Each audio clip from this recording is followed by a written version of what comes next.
Hi అండి, అందరికీ నమస్కారం. వైఎస్ఆర్సీపీ పార్టీ వాళ్ళు పెట్టే ప్రెస్ మీట్లు చూసినప్పుడు నాకు అనిపించేది ఏంటంటే, ఆ పార్టీని వాళ్ళు సర్వనాశనం చేయడానికి ప్రెస్ మీట్లు పెడతారా అని అనిపిస్తుంది.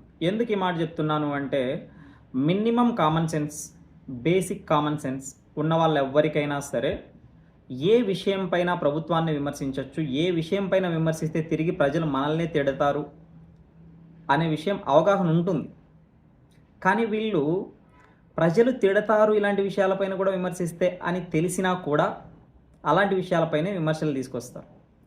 ఎందుకు చెప్తున్నాను ఈ విషయము అంటే, ఈ మధ్య కాలంలో 10వ తరగతి ఫలితాలు వచ్చాయి. వాటికి సంబంధించి పేపర్లో గొప్పగా మార్కులు తెచ్చుకున్నటువంటి కొందరు విద్యార్థుల ఫోటోలు వేసి ప్రకటన ఇచ్చారు.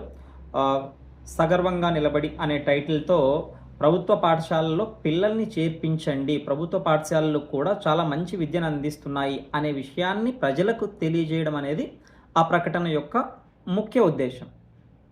నిన్న ఎవరో చంద్రశేఖర్ రెడ్డి అంట ఆయన పేరు, ఆయన ఫేస్ కూడా నేను ఫస్ట్ టైం నిన్న చూశాను సోషల్ మీడియాలో. అసలు ఆ ప్రకటనకి ఆయన ఖర్చు చెప్తూ దాని గురించి చాలా దారుణంగా విమర్శించాడు. అలాంటి ప్రకటనలు ఇవ్వకూడదు అనేది ఆయన యొక్క ఉద్దేశం అనమాట. ఇక్కడ రెండు విషయాల్ని వైఎస్ఆర్సీపీ వాళ్ళు ఆత్మపరిశీలన చేసుకోవాలి. ఒకటి, ఇది విమర్శించదగ్గ విషయమా? రెండు, ఈ విషయం పైన విమర్శించే అర్హత వాళ్ళకుందా? ఈ రెండు విషయాలపైన ఆత్మపరిశీలన చేసుకోవాలి.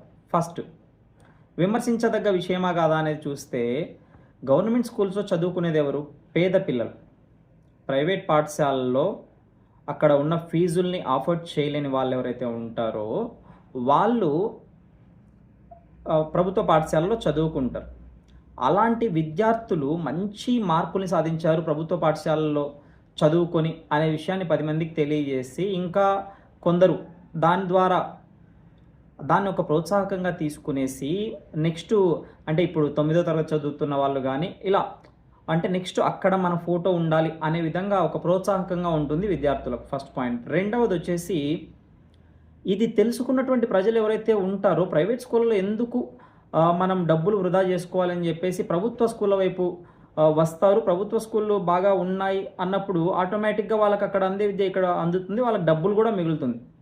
కాబట్టి ఇది అసలు విమర్శించదగ్గ విషయమే కాదు అసలు. రెండవది, విమర్శించే అర్హత వైఎస్ఆర్సీపీ వాళ్ళకు ఉందా అనే విషయం.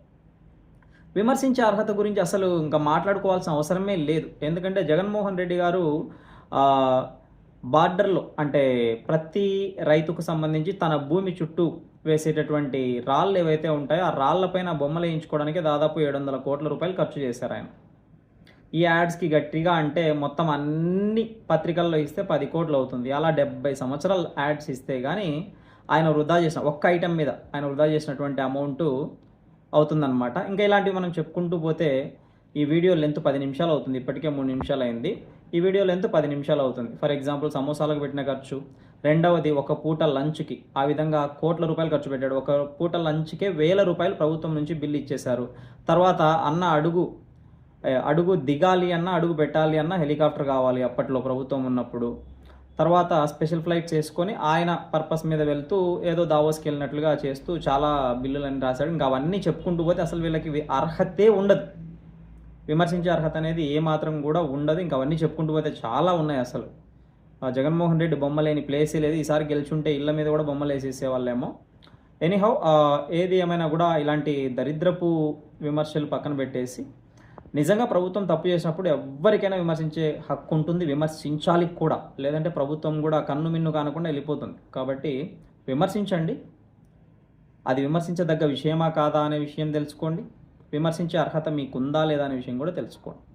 మరిన్ని అప్డేట్స్ కోసం ఈ వీడియోకి లైక్ చేసి మా ఛానల్కి సబ్స్క్రైబ్ చేసుకోండి. Thanks for watching.